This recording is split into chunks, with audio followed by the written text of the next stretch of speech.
Sean, good to see you. Big news. Secure Act 2.0 finally passes. This will bring a lot of changes to retirement account rules.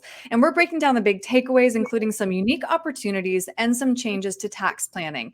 So you and I have talked about the Secure Act before. What's new here and who's affected?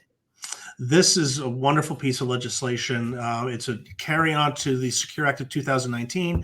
This is known as 2.0, which was signed in 2022. This is going to have positive impact for everybody. It's going to have a positive impact on savers, i.e. those people that are still working and putting money into their retirement accounts. It's going to have a positive impact on retirees. We're going to talk a little bit about some changes to the RMDs, and also may have a positive impact on the beneficiaries of these IRAs and 401ks when people pass. Yeah, so let's jump right in and talk about those RMDs like you just mentioned. One of the changes is the new RMD age table. Right. So the Secure Act of 2019 brought that from 70 and a half to age 72, which was wonderful. Now we're taking it a step further. We're going to put this in a couple stages here. It's going to go up to age 73 and then eventually to age 75. So as a reminder, what your RMD is, it's your required minimum distribution.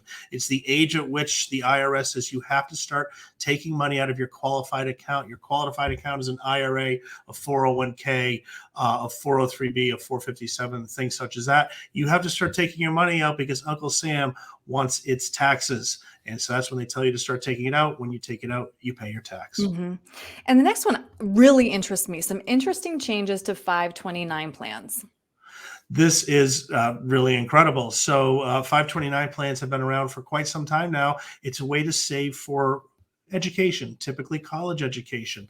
Not every child goes to school. Sometimes they have a nice 529 account that they don't use all the money in. Up until 2.0 came along, that money had to be transferred to another family member or forfeited or taken out with penalties.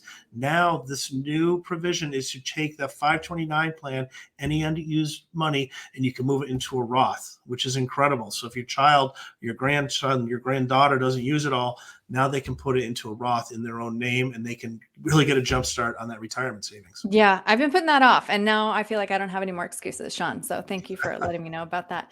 Another one that you really wanted to talk about, 401k opportunities. What's different here? Oh, this is really excellent. So many 401k plans have a Roth provision in it. So your money that you put aside, your 2%, your 5%, whatever it might be, you could say, I want that to go into a Roth sleeve of my 401k. You're going to pay taxes on it today, but like a Roth IRA, it will grow and you won't pay taxes on it in the future.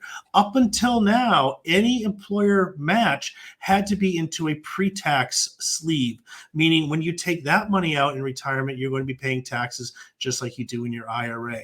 Secure Act 2.0 now makes it your employees can now request that their employer match also be Roth.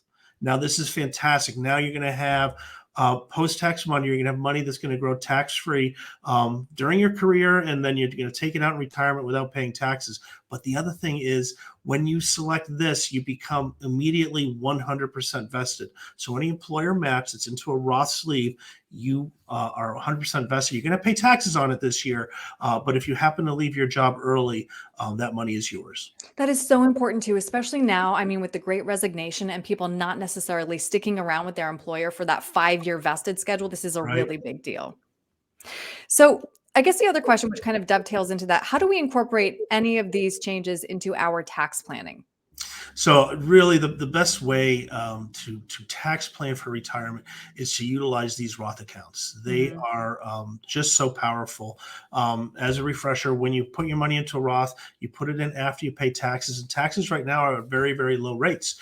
And if you look at this chart, we're almost at 100-year lows. And this is the highest tax bracket, by the way. At the lowest tax bracket, we are at 100-year lows. They've really never been lower. So by putting your money in now at a low rate, I don't know where taxes are going in the future, but they're probably up. You're going to pay your tax now, and then it will grow tax-free. And then furthermore, from a planning perspective, not only do you get to use that money in retirement without paying taxes, when you leave that to your beneficiaries in a Roth account, they won't have to pay taxes on it. They still have to take the money out in 10 years, but if it's in a Roth account, there's no tax burden on them. An I'm IRA, glad you brought that up. Yeah, Sean, yeah, an that IRA, definitely 10 years you can take that out. If you leave a large amount of money to your grandson or your daughter or your son, whatever it might be, in a traditional IRA account, they've got 10 years to take that out, and every penny they take out of that account will be taxable. Right. And you've just laid this out, but I'm going to just explain, underscore why this is very relevant. By delaying that RMD age, it's going to leave people with these larger account balances at death. And when beneficiaries only have 10 years to drain that money, that is a huge tax burden. It'll be a huge tax burden. So these Roth provisions are great, but don't forget what's always been available and still is today are conversions. So for people that have a lot of their money in their IRAs or 401ks, you can convert that money into a Roth. You're going to pay taxes on it again now, but tax rates are low. Make that conversion now. It's unlimited. You could do $10 million if you want. It's going to cost a lot, but you can make that conversion now. And then when you leave that money to your beneficiaries, your heirs, they don't have to pay taxes on it. And if you think about it this way, you're giving them a little gift. You're paying the taxes for them now while you're alive. And again, while those taxes are low, so important. Sean, if somebody would like to talk to you about any of these changes or about whether a Roth conversion is right for them, what's the best way to reach you? Give us a call right here at the office, 603-715-2335, or you can go to our website, daviswealthmgmt.com, and click on Contact Us, and you can put some time directly on my calendar. All right. Sean, thank you. Thanks, Erin.